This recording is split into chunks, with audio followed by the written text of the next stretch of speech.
Please, God, just let me keep my job. That's what Elias whispered at 3 in the morning, lying on his daughter's floor, knowing he'd just been flagged for being late. Knowing tomorrow might be the day he lost everything. But 12 hours earlier, he'd made a choice. He'd stopped in a storm to help a woman he didn't know, a woman who couldn't remember her own name. What Elias didn't know? That woman was Clara Sterling, billionaire CEO. And in less than 8 hours, she was going to walk into his workplace and change his life forever. But first, she was going to destroy the man trying to fire him. This is what happens when kindness meets power. The rain came down like bullets that Tuesday night. Elias Thorne gripped the steering wheel of his delivery van, watching the windshield wipers struggle against the downpour. His shoulders ached. 12 hours on his feet, 37 deliveries, and still 3 more to go before he could see Maya's face. His daughter would be asleep by the time he got home. Again. Just get through it, he whispered to himself. The South Side streets were empty. Smart people stayed inside during storms like this. But Elias wasn't smart. He was broke. And broke men don't get to choose comfort over a paycheck. He pulled up to his last stop, grabbed the grocery bags, and ran through the rain. The customer barely looked at him when she opened the door. No tip. No thank you. Just a quick inspection of her organic vegetables before she shut the door in his face. Elias stood there for a moment, water streaming down his face. 5 years since Janelle died. 5 years of being both mother and father. 5 years of pretending he wasn't drowning. He turned to head back to the van when he saw her. A woman stood under a bus shelter about 50 feet away. The shelter's roof was torn, offering no protection. She wore what looked like an expensive dress, now plastered to her body. Her hair hung in wet strings. But it wasn't the rain that made Elias stop. It was the way she stood, completely still, like she'd forgotten how to move. Elias knew that posture. He'd seen it in the mirror after Janelle's funeral. He should have driven away. He was already late. Marcus, his supervisor, had warned him 3 times this month about his delivery times. 1 more strike and he was done, but his feet moved toward her anyway. "Ma'am?" His voice barely cut through the rain. "You okay?" She didn't respond. Her eyes stared straight ahead, unfocused.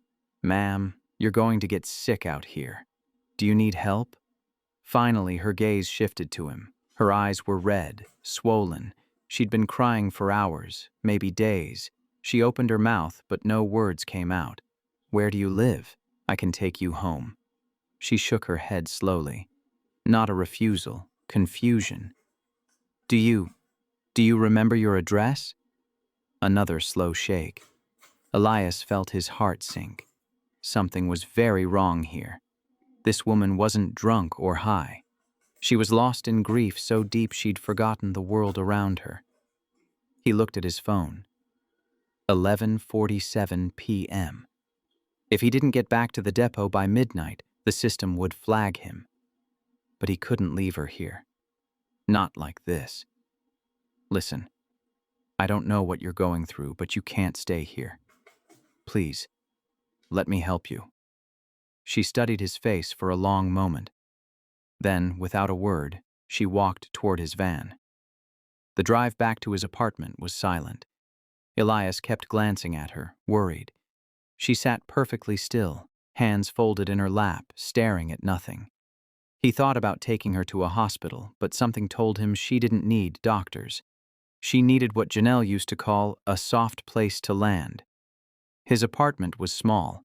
1 bedroom for Maya, and he slept on the pull-out couch. The paint was peeling in corners he couldn't afford to fix, but it was clean. It was home. "Wait here," he said, disappearing into Maya's room. His daughter was fast asleep, her braids spread across the pillow like a crown. He grabbed her oversized hoodie from the chair and one of his own sweatpants. The woman hadn't moved from the doorway. Water dripped from her clothes onto his worn carpet. Here. Bathroom's through there. Get out of those wet clothes. She took the clothes without speaking and disappeared into the bathroom. Elias stood in his tiny kitchen, suddenly aware of how absurd this was. He had a stranger in his home, a white woman he knew nothing about. If anyone found out, they'd think he'd lost his mind. Or worse. But when she emerged 20 minutes later, hair towel dried and wearing his daughter's bright yellow hoodie, she looked smaller, vulnerable, human. "Sit," he said, gesturing to the couch. "I'll make you something warm." He heated up the last of the tomato soup Maya loved, the cheap kind from a can, but he added extra pepper and a little butter to make it taste like care. He brought it to her with crackers he'd been saving for Maya's lunch. She held the bowl in both hands but didn't drink. "My wife used to say." Elias sat down in the chair across from her, keeping a respectful distance. "The rain is just the sky's way of washing away the day. Whatever happened today, whatever you're carrying, you're safe here. You don't have to talk. Just know you're not alone." Her hands trembled. The soup rippled. Then, finally, she took a sip. And then another. When she finished, tears streamed down her face. "Thank you," she whispered, the first words she'd spoken. Her voice was hoarse, broken. "You can sleep on the couch. I'll take Maya's floor. In the morning, we'll figure out where you need to go." She nodded, exhaustion finally overtaking whatever had been holding her together. Elias gave her a blanket and pillow, then retreated to Maya's room. He lay on the floor next to his daughter's bed, listening to her soft breathing. His phone buzzed. 3 missed calls from the depot, 2 emails, 1 text from Marcus. "You're on thin ice, Thorne." He closed his eyes and prayed he'd still have a job in the morning. At 3 in the morning, Elias woke to a sound, soft crying from the living room. He stood quietly and peeked through the crack in the door. The woman sat on the couch, her face buried in her hands, shoulders shaking. He could have stayed in the room, let her have her private moment, but something in those sobs reminded him of his own darkest nights. He stepped into the living room. "Can't sleep?" She looked up, embarrassed. "I'm sorry. I didn't mean to wake you." "You didn't." He sat in the chair again, maintaining that respectful distance. "Sometimes the night is harder than the day." She wiped her eyes. "Today was my wedding anniversary. 23 years? He died 2 years ago and I thought I was doing better, but today I just..." Her voice broke. "I just wanted to be with him so badly that I went to his grave and I couldn't leave. I stood there in the rain for hours and somewhere along the way, I forgot who I was. Forgot I had responsibilities. I just wanted to disappear." Elias nodded slowly. "My wife died 5 years ago. Cancer.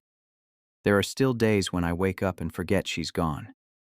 I reach for her side of the bed and there's just emptiness." "How do you keep going?" "I have Maya, my daughter. She's 9 now. She needs me to keep going, so I do. Some days that's all the reason I have. But it's enough." The woman looked at him with something like wonder.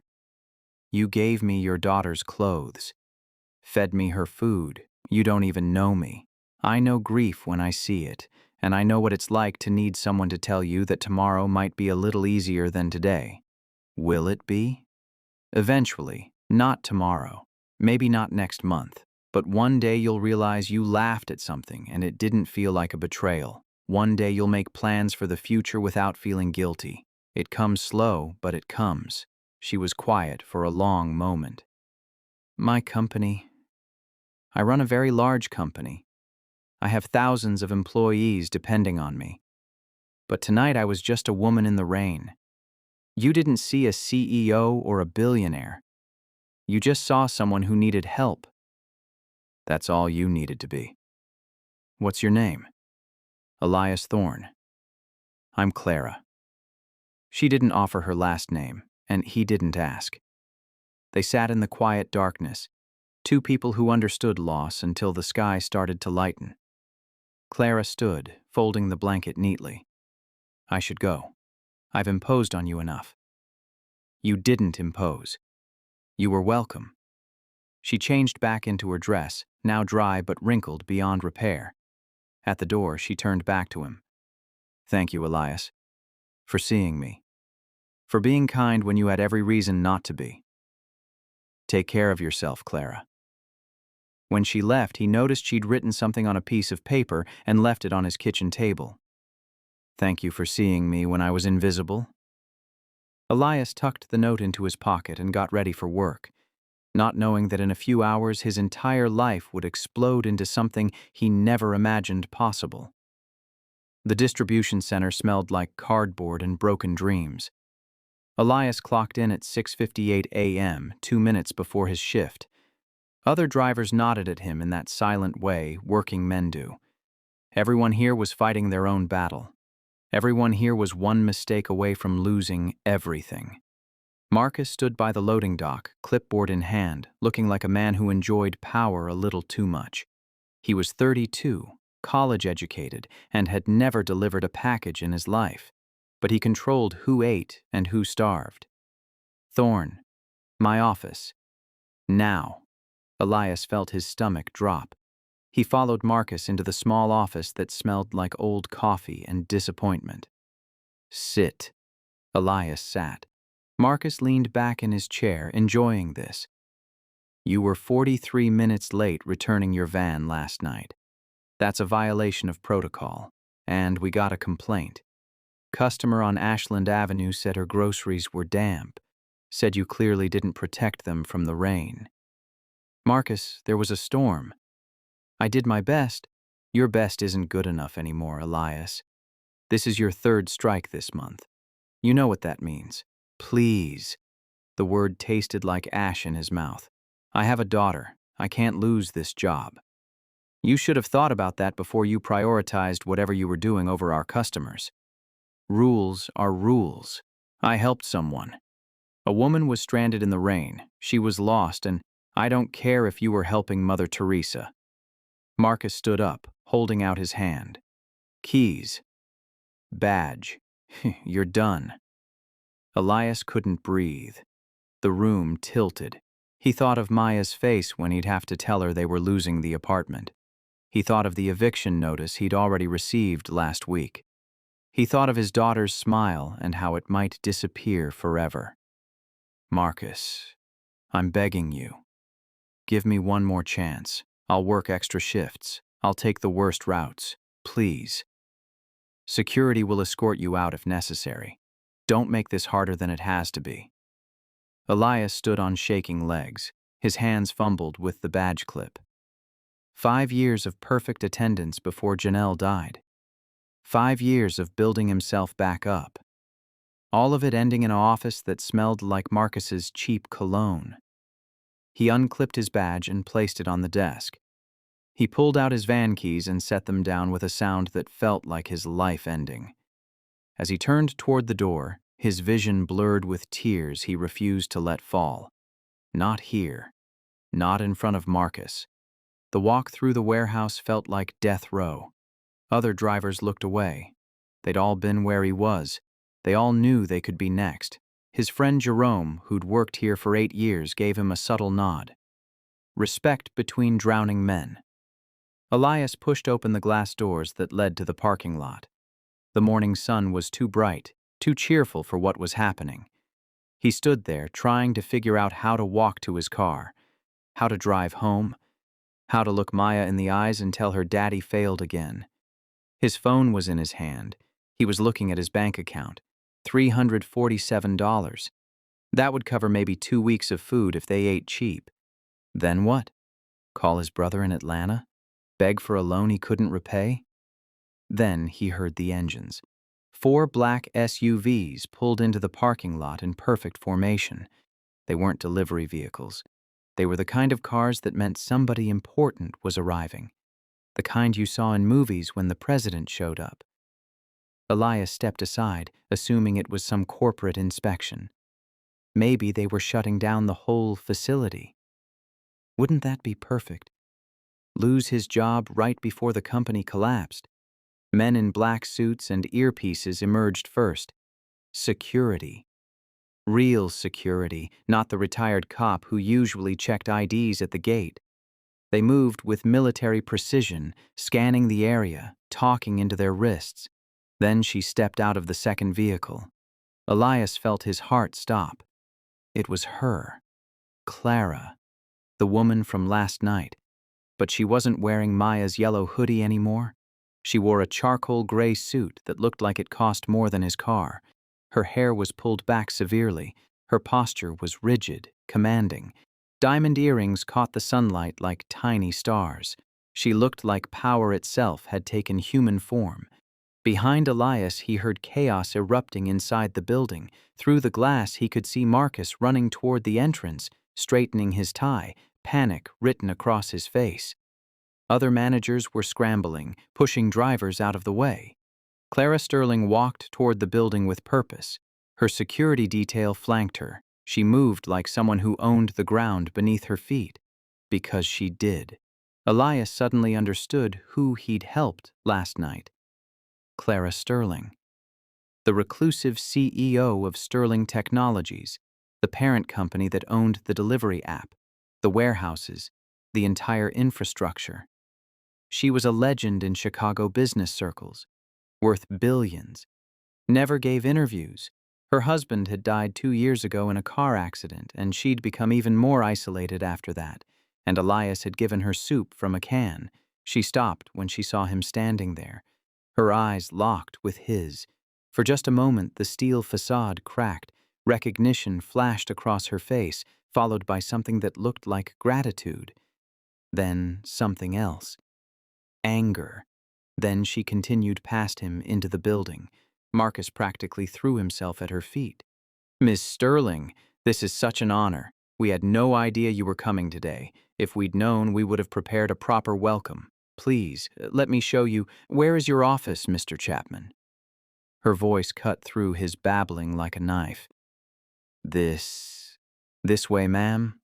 Right this way." Elias stood frozen outside. Other workers had gathered by the windows, watching. Nobody knew what was happening, but everyone sensed something big was about to go down. Jerome stood next to him. "Bro, isn't that the lady from the news? The billionaire?" "Yeah," Elias whispered. "What's she doing here?" Elias couldn't answer. Through the glass, Elias could see Clara Sterling standing in Marcus's office. She wasn't sitting. She was standing like a queen surveying a conquered land. Marcus was talking fast, gesturing wildly. Then she held up one hand and he fell silent immediately. She pointed to something on his desk. Marcus's face went pale. She said something. Marcus shook his head frantically. She said something else, her voice clearly rising even though Elias couldn't hear the words. Marcus stumbled backward, knocking over his coffee. Then Clara Sterling picked up something from Marcus's desk. It looked like a file. She held it up, and even from outside, Elias could see Marcus shrinking. She turned and pointed directly at Elias through the window. Every eye in the warehouse followed her finger. Marcus's face went from pale to green. Clara said something sharp. Marcus tried to respond. She cut him off with a gesture that looked like she was swatting a fly. Then she walked out of the office and headed straight for the doors. Straight for Elias. Every worker in the building held their breath. The security team moved ahead of her, opening doors. She emerged into the sunlight, her heels clicking on the concrete like a countdown. She stopped 3 feet in front of him. Up close, Elias could see the grief still living in her eyes. But there was something else now. A fire he hadn't seen last night. "You told me the rain washes away the day, Elias." Her voice was steady, controlled, but there was emotion underneath. "But today, it's going to wash away something else. Something that should have been cleaned out a long time ago." "Ms. Sterling, I don't understand.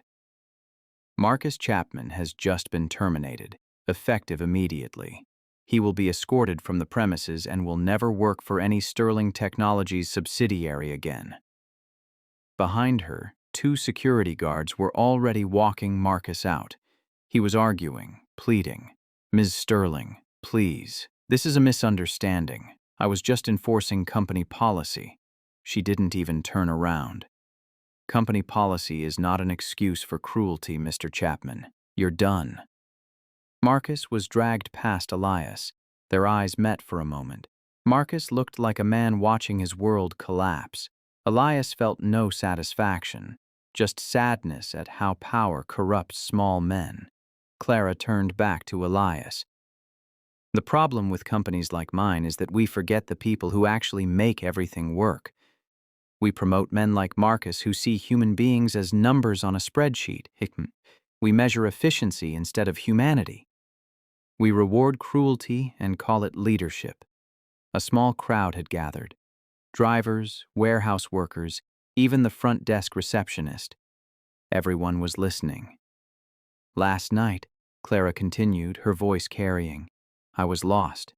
Completely lost. I stood in the rain at my husband's grave and I couldn't remember how to leave. I couldn't remember my address. I couldn't remember who I was supposed to be. I was just a woman drowning in grief. Her voice caught slightly. She paused, composing herself. This man found me. He didn't know who I was. He just saw someone who needed help. He brought me to his home. He gave me his daughter's clothes. He made me soup and told me I was safe. He asked for nothing. He expected nothing. He just helped because it was the right thing to do. She looked at Elias. And this morning, he was fired for it. Because helping me made him late. Because choosing humanity over efficiency violated company policy, the crowd murmured. Elias saw Jerome wipe his eyes. I built this company with my husband 20 years ago. We started with 1 delivery truck and a dream to make people's lives easier. Somewhere along the way, we lost that vision. We became another corporation that chews people up and spits them out. She turned to address everyone. That ends today. I'm creating a new position.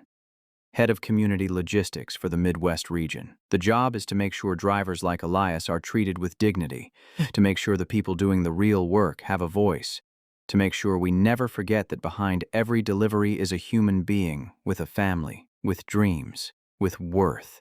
She looked back at Elias. The salary is $120,000 a year with full benefits, company car, and stock options. It starts today, and it's yours if you want it, Elias Thorne. The world stopped spinning. Elias couldn't process the words. $120,000. That was 10 times what he'd been making. He could keep the apartment. He could send Maya to a better school. He could buy her new clothes instead of thrift store finds. He could breathe. Ms. Sterling, I don't know what to say. Say yes. Say you'll help me fix this broken system. Say you'll help me remember what my husband and I dreamed of building before we got lost in the money. Clara Sterling stepped closer, her voice dropping so only Elias could hear. The soup was cold, Elias.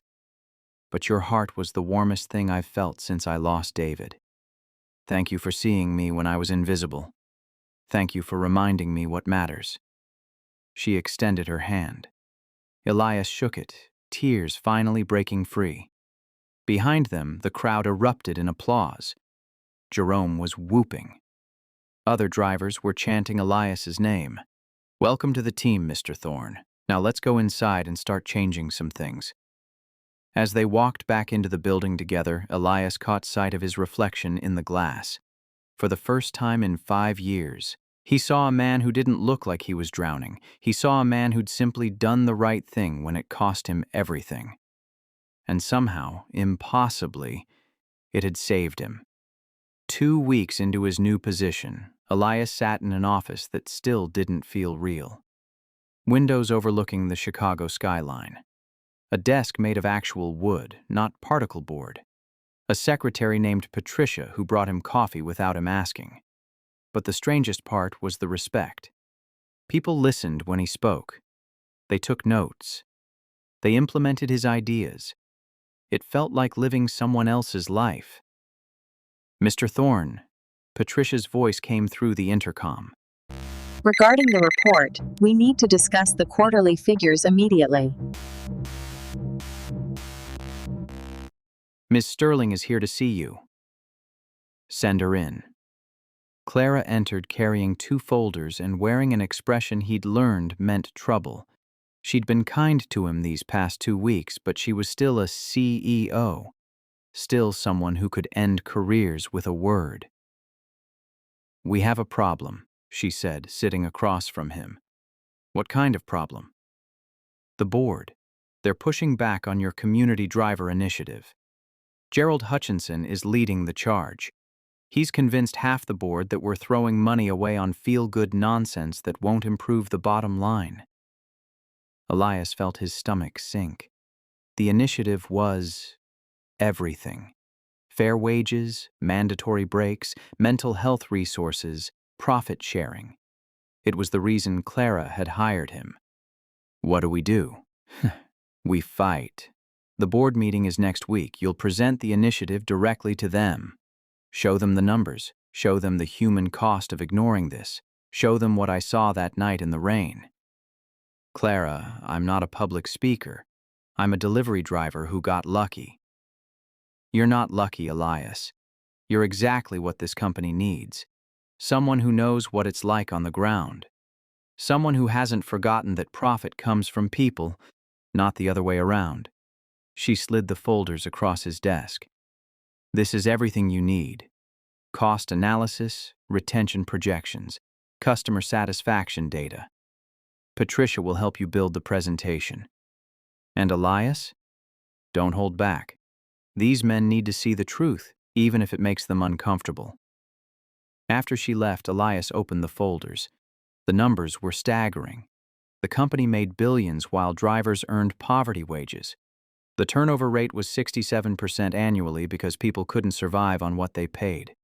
Training costs were through the roof because they constantly had to replace burned-out workers. His phone rang. Maya's school. Mr. Thorne, this is Principal Davidson. I wanted to tell you that Maya's grades have improved dramatically in the last 2 weeks. Her teachers say she seems happier, more focused. Whatever you're doing at home, keep it up. Elias felt his chest tighten. Thank you. That means everything. What he was doing at home was being present, coming home at 6 p.m. instead of 10, making dinner with Maya instead of microwaving whatever was on sale, helping with homework, playing board games, being a father instead of a ghost who paid rent. That night, Maya did her homework at the kitchen table while Elias worked on his presentation. She looked up from her math book. Dad? Why do you look so worried? Just work stuff, baby. Is it hard? Your new job? Sometimes. I have to convince some people to do the right thing and they don't want to. Maya thought about this. Mom used to say that doing the right thing is always hard. That's how you know it's right. Elias smiled. Your mom was a smart woman. Are you doing the right thing? I'm trying to. Then you'll win. The good guys always win. He wished he had her certainty. The next morning, Elias drove to the distribution center where he used to work. His old supervisor position had been filled by a woman named Diane Carter, someone he'd recommended.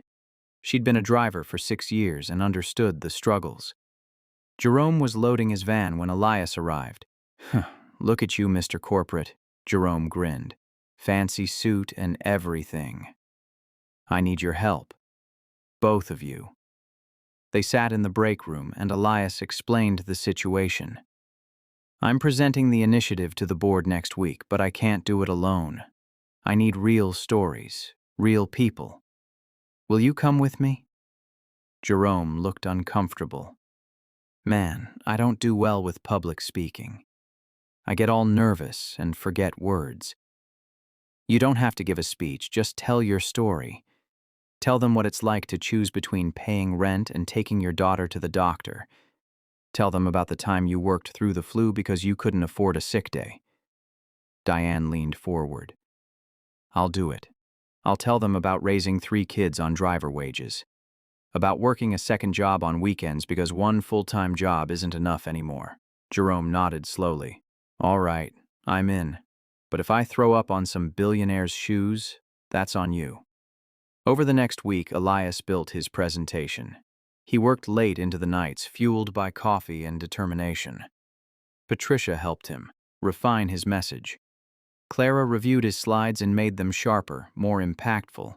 But the most important preparation came from conversations.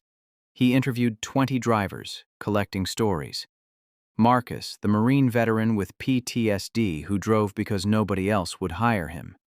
Denise, the grandmother raising 3 grandkids after her daughter died. Miguel, the former teacher with a master's degree who delivered packages because teaching stopped paying a living wage. Each story broke his heart a little more. Each story strengthened his resolve. The night before the presentation, Clara called him. How are you feeling? Terrified. Good. Fear means you care. Elias, tomorrow you're going to walk into a room full of people who've never worried about money a day in their lives. They're going to look at you like you're naive, like compassion is weakness. That's not helping, she laughed. What I'm saying is, don't try to be them. Don't try to speak their language. Speak yours. Remind them that they became billionaires on the backs of people like you. Remind them that without drivers, their entire empire crumbles. What if they don't listen? Then we fight harder. But Elias, I didn't hire you because I thought this would be easy. I hired you because that night in the rain, you reminded me what it means to be human. Now go remind them. After they hung up, Elias sat in his home office, looking at the photos on his desk. Maya at her last birthday, Janelle at their wedding.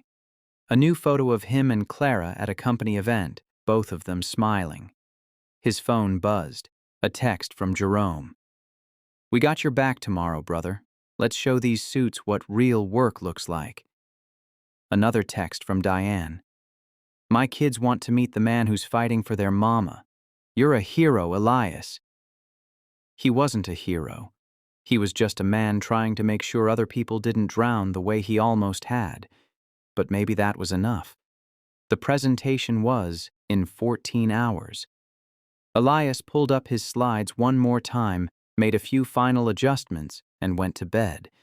Tomorrow, everything would change. Again. He just hoped it would change for the better. The Sterling Technologies boardroom looked like something from a movie. A massive table made of polished mahogany, leather chairs that probably cost more than Elias used to make in a month, floor-to-ceiling windows overlooking Lake Michigan, art on the walls that belonged in museums.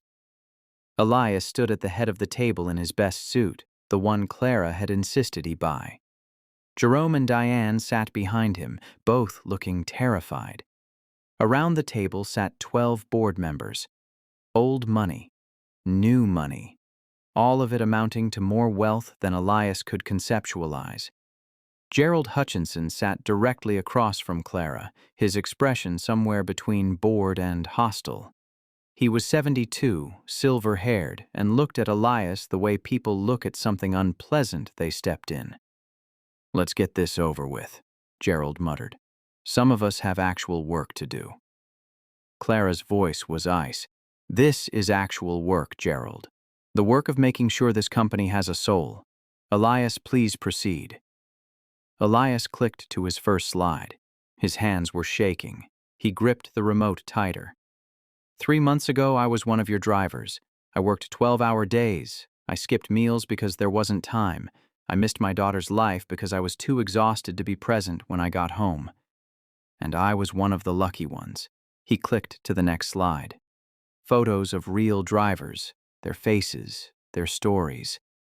This is Marcus. He's a Marine veteran with PTSD. He drives because nobody else would hire him. He works 55 hours a week and still needs food stamps to feed his family. Next slide. This is Denise. She's 63 years old. She's raising 3 grandkids after her daughter died from an overdose. She works until her feet bleed because her Social Security doesn't cover rent and food. Next slide. This is Miguel. He has a master's degree in education. He taught high school English for 12 years until budget cuts eliminated his position. Now he delivers packages because teaching stopped paying a living wage in this country. The room was silent. Some board members looked uncomfortable. Gerald looked annoyed. "These are your people," Elias continued. "They're the ones who make your stock portfolios grow. They're the reason Sterling Technologies made $4.2 billion in profit last year. And you pay them so little that most of them qualify for government assistance," Gerald interrupted. "Mr. Thorne, with all due respect, we pay competitive wages for the industry. If they're not happy, they're free to work elsewhere." "Where?" Elias's voice rose. "Where should they go, Mr. Hutchinson? Every delivery company pays the same poverty wages. Every warehouse treats workers like robots.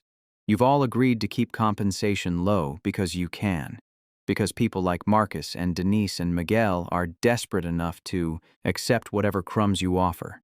That's not. It is exactly how it works." Elias clicked to the next slide. "Your driver turnover rate is 67%. Do you know what that means? It means 2 out of every 3 drivers quit within a year because the work destroys them. Then you spend $4,500 per driver to recruit and train replacements. You spend $47 million annually just replacing people you've burned out." He let that number sink in. "Now look at this." Next slide. "Companies that pay living wages and treat workers with dignity have turnover rates below 20%. They spend less on training. They have better customer satisfaction. They're more profitable in the long term because they're not constantly rebuilding their workforce." "It's not that simple," Gerald argued. "Markets are competitive. Shareholders expect profits," Clara interrupted, "and they'll get them." "Elias, continue." Elias took a breath. "What we're proposing isn't radical. It's basic human dignity. We increase base pay by 30%. We implement mandatory breaks so drivers can use the bathroom and eat lunch. We provide mental health counseling because this work is traumatic. We create a profit-sharing program so the people who generate your wealth share in it." "The cost?" Gerald demanded. $180 million annually across Midwest operations. Several board members gasped. Gerald smiled like he'd won. "See? This is exactly what But here's what we gain." Elias cut him off. "Driver retention increases by 200%. Training costs drop by $31 million annually. Customer satisfaction jumps because happy workers provide better service. Our brand reputation improves, which has a measurable impact on stock price. Employee morale across all departments rises because workers see we value them." He clicked to his final slide. A photo of Maya.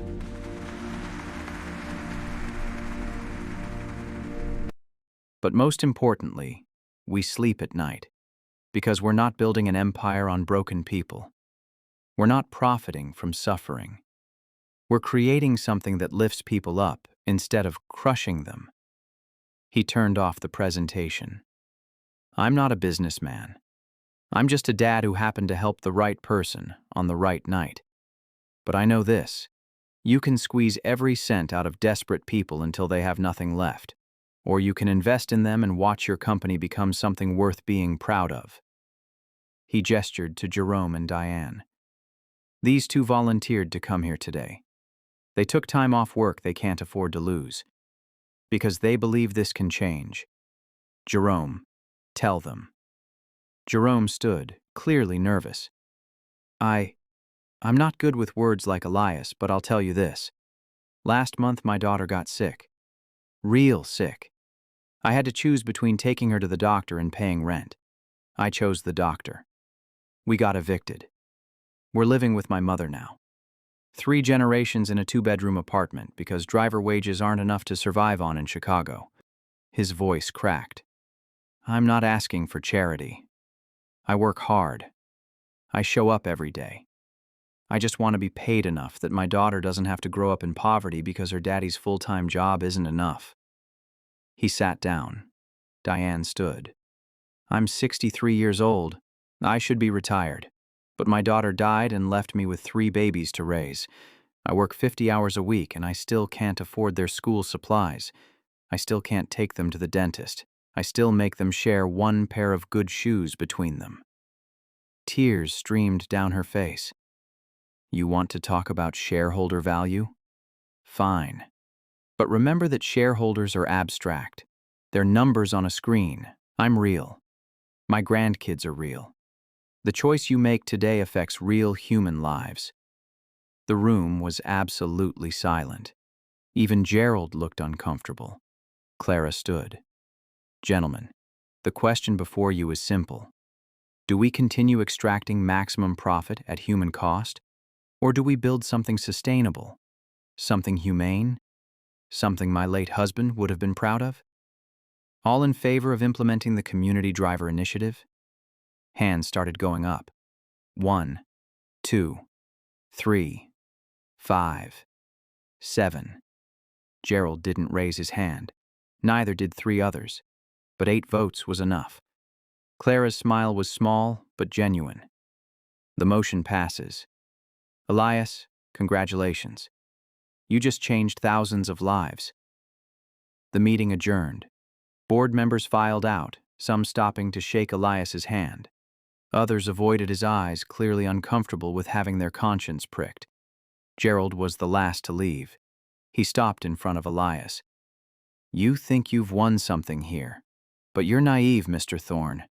Markets don't care about feelings. Competition doesn't care about your sad stories. Give it 6 months and you'll see that compassion doesn't pay the bills." "Maybe," Elias said quietly. "But at least I'll know I tried. Can you say the same?" Gerald left without another word. Clara, Elias, Jerome, and Diane stood alone in the boardroom. "We did it," Diane whispered. "We actually did it." Jerome grabbed Elias in a bear hug. "Brother, you just changed everything." Clara walked to the window, looking out at the city. "This is just the beginning. Every other company is going to fight us on this. They'll say we're being irresponsible, that we're setting dangerous precedents. But you know what?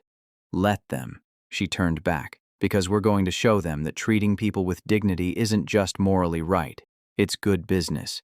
And when our profits increase alongside our wages, when our customer satisfaction soars, when our workers stop leaving, they'll have no choice but to follow." 3 months later, the results started coming in. Driver retention was up 178%. Customer complaints were down 34%. Employee satisfaction scores had jumped 47%. And somehow, impossibly, profits were up 12% because happy workers were more efficient, more careful, and more committed to quality. The industry noticed. Other companies started calling, asking about the initiative, some to mock it, some to learn from it. Clara appeared on 60 Minutes to discuss the program. She brought Elias, Jerome, and Diane with her. When the interviewer asked why she'd done it, Clara's answer was simple: "Because a man I'd never met saw me at my lowest and chose kindness over convenience. He reminded me what my husband and I set out to build before we got lost in the numbers. This company exists because of people like Elias. It's about time we started acting like it."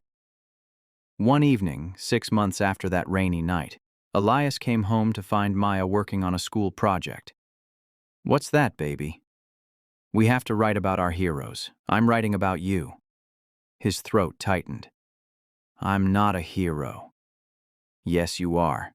Ms. Sterling said on TV that you changed thousands of lives. That's pretty heroic, Dad." He sat next to her, reading what she'd written. "My dad taught me that being good is more important than being comfortable. He helped a stranger when it cost him everything, and somehow that changed the world. I want to be like him when I grow up." Elias pulled his daughter close, tears streaming down his face. Later that night, after Maya was asleep, Clara called. "Did you see the news?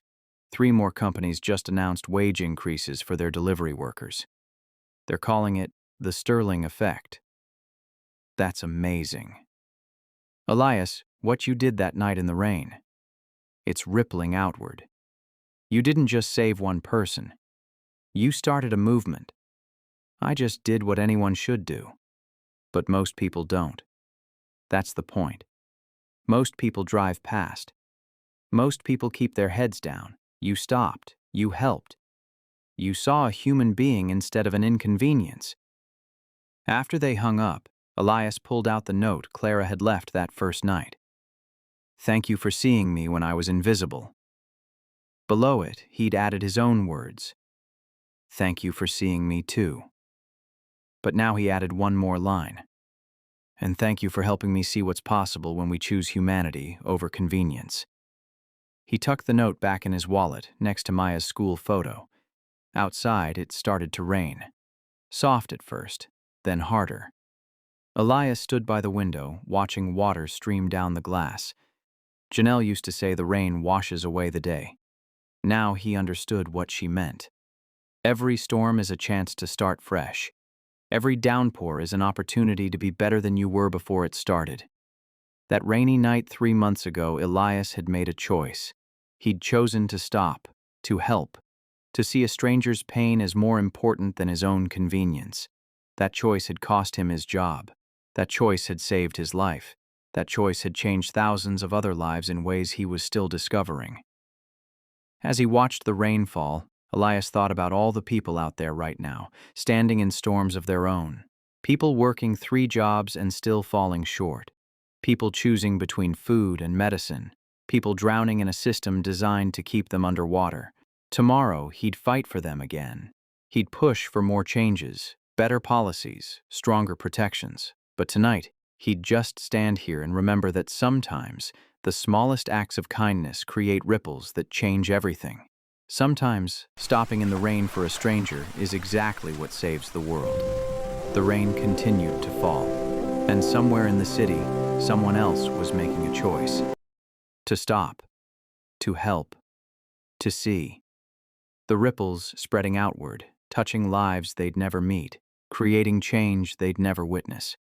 All because one man chose kindness when it cost him everything, and discovered it was worth everything. The end.